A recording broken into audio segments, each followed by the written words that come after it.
Next presenter is Enrique Guerra. He's going to talk about the Longhorn herd history. I think he's got some things that are going to reinforce what Dr. Sponenberg said. Everybody knows Enrique. He's South Texas, has been in the Longhorn business probably longer than most of us put together. So, Enrique, take it away. All right. My talk is going to be on Longhorns, but more on the history, but also proving what Dr. Sponenberg was talking about. This is a drawing that came out in the New York Gazette, and I put it there because these cattle are crossing the Rio Grande River from Mexico into Texas. I'm going to read something that describes the presentation. It says, the history of the West was deep roots in South Texas, where the wild horse desert was a lawless land controlled by no authority. This western region, south of Texas, from San Antonio to Corpus Christi, stretches west and south to the Rio Grande and beyond, was the birthplace of the big cattle ranches, the cattle barons, rustlers, hide thieves, outlaws, bad men operating on both sides of the border. From 1867 to 1886, over 10 million head of Longhorns left that area. A lot of them came from Mexico. And publishers out of New York were sending draftsmen and painters to describe for the readers the happenings. It's a little clear right now, but you can make the outlines of the horns of the cattle. They're bony, and all the heads are different. If you can see them, some go up and some go sideways. They all have twists. That's one of the most important things. The same thing, most of these were stolen cattle. And of course, they stole from both sides. The Mexicans stole it from the Texans, and the Texans stole it from the Mexicans. But the point I'm trying to make is the shape of the horns of the cattle. If you'll notice, they're different. You've got some that go sideways, some go up, some are twisted down. So you have all different shapes. There's no set of horns that you can say this is a Longhorn herd. But once they got across, they were shipped. These cattle that came from Mexico and into Texas were bought by the Texas cattlemen for about $1 a head. By the time they got to San Antonio, they were worth $8. By the time they got to Abilene, they were worth $23. And by the time they got to New York or Chicago, they were worth $48. Here they're loading the cattle, and the word cowpuncher originated when these men that were not cowboys, but they were working with cattle, they would punch these cattle up the chutes into the railroad cars, and they became cowpunchers, and consequently the name stuck. The others were not cowpunchers, they were cowboys because they handled the cattle. Like I say, after 1886, about 40 years later, this was all that was left of the 10 million head of cattle that were left. And this was a picture that was put out by the Adams Forney, Texas. And these were the remnants of the cattle that Captain Charlie Schreiner had. And you'll notice, take a good look at them. White face, high horned, probably Sagu blood, another one over there. Another one over there. That was what was left of all those cattle that left. Next. And this is what it says. The last surviving herd of Texas Longhorns, 150 years ago, unusual sight it is today. This is 1936. That's just 46, about 50 years after those 10 million head of cattle, that's what was left. The government contracted, one of the buyers for the government was Graves Peeler. He was commissioned to find longhorns for a reasonable facsimile of what they considered a longhorn. And I took some pictures, and these are the bulls that the Wichita had. These were Wichita bulls that they were using. Some are fair, and some of them I don't think would qualify by today's standards with the CTLR. Next. Here's another one. It's very small, brittle, small horn, bulldog type. There's another two bulls. They were not the typical, what we would consider a perfect longhorn bull, but at least that's the best that they could come up with. Here's another one, different color scheme. Horn, notice the shape of the horn, coloration, conformation. Here's two more. This would be close to what we would consider today. This one on the right he's a younger animal, probably 18 months, 2 years most. But this is two of the several bulls that they were using. But there again, different conformation of horn, sway back. Next, here's a cow herd. You see a lot of this scheme quite a bit in today's herds. But look at the horns of the cow. They don't go out, they twist, but they go up. Here's another one, very small, brittle, line back. You see a lot of this today, this color scheme. Here's another one. There again, look at the horns. Now she's got more configuration of what we consider a decent cow in today's standards. There's another one, different horn configuration. Next, this is another one. This is kind of a canela. She's kind of a roan, but there again, they twist, but they don't go out. They go up and then out. Yellow cows. All three have different horn configuration. But now you're starting to see pretty good conformation on the cows. Here's another young cow. There again, you notice the size of the horns. They weren't horn crazy. They concentrated more on the conformation and the look of the general outlook of the cow rather than just the horns or the color. Here's a blue roan, which is very rare even today. Take a good look at her. Here's another one.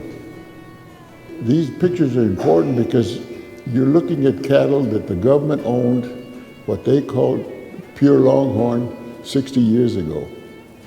And this was the initial herd that a lot of us tapped into. Next, another one, different color combinations. And speaking of color, I want you to know that the ancestors of all these longhorns come from Spain, different parts of them, and there's more than 36 different combinations of colors in Spain. So trying to get a particular type of color, good luck. I've tried it. Next, there's another one. There again, you're starting to see a little bit improvement, but the horns, same thing. Again, next. There's the same cow. She's too big. This is not good. There's another one. Interesting. Look at her horns. Sway back, typical. There's another one. Same thing. Next. Same thing again. Here's a grullo with a big calf. This is one of their better bulls that they had. I think they considered him one of the top bulls at the time at the wildlife. This is another one of their better bulls. He was a dun. They used the one before and this one was used quite a bit. In fact, a lot of the herd had those two bulls. And this was their prize bull. This was the number one bull that they had. He was a premier bull. His horn conformation is very good, but he's very chunky. He was an old bull, and of course his age shows his size. Here's a yellow steer or bull. It's a bull. I'm not sure about this one, but I'll refer to him later. Next. Here's a kind of a chocolate-colored cow. Notice her horns. All right, here's a change in the horns. Now this you see a lot in today's herds, but you don't see that long head as much as you did then in the old cows. After seeing what the wildlife had, I had been working Longhorn cattle for 20 years, and I knew that there were remnants in Mexico of these cattle. So I decided to go out and try to find some, and it took me about 2 years, and I spent a lot of miles. I wore out a pickup because there were thousands of cattle, but they were crossbred. In the early 40s, the Cebu came in from Brazil, and like everybody else that had Criollo or Longhorn cattle, they wanted to improve the herd, they wanted to put more beef on them. They started crossbreeding in Mexico, all the ranches in northern Mexico, just like they did here in Texas. So I went out and I tried to find cows that were born before the importation of Brahma bulls. Those were the ones that were pure, and most of them were 15 to 16 years old. And out of thousands and thousands of head that I saw, there was a drought going on, so it was fairly easy to see all the different herds. I was able to pick up over time 68 cows and one bull that I figured were pure descendants of the original Longhorn cattle that roamed in northern Mexico and Texas. This is one of them. She's laying down, and look at her horn conformation and her ears, a big long head. This is Mexico. Next, here's another one. See the little ears, the fluted horns? And this is a very interesting scheme because you don't see this, at the time you didn't see this at the Wichita. One cow or two maybe had it. But today's herd, you see this because the descendants of these cattle that I got together, I contacted Grace Peeler and Heck Schrader, and they went down to my ranch and helped me put the herd together and pass on them. And like I say, it was visual inspection only because that's the only tool we had. So there were Hex Schrader, who was a herdsman for the Wichita, Graves Peeler, who was one of the original scouts for the Texas Longhorns. They helped me. You see this color scheme of the cows, but you see also the long head, little ears, high horn, and long, long legs and long tail. The tail's almost down to her hocks. Another one. We were looking for them, and I would take a picture of the cow, because most of these cows were wild. I'd take a picture and get the earmarks and go to the next village, which might be 15, 20 miles away, and ask for the owner of that earmark. And he said, well, it's mine. I said, well, we'll just sell them to him. And I did. I bought as many as I could that I wanted. I'm pointing them out. There's Charlie Schreiner on the right. He was with me on that occasion. I hired a team of ropers to go out into the brush country and mountains and rope them. And the way to get them out, we cut a path through and I'm talking about an area of maybe anywhere from 500 to 800 miles radius. Different spot, we'd buy 1 or 2 here, 3 over there, 1 here, and that's the way it went. Here we've got the truck, and here are cow punchers, Mexican cow punchers, trying to get these skinny cows on top of the truck. Here we go. Very efficient, technical way to do it.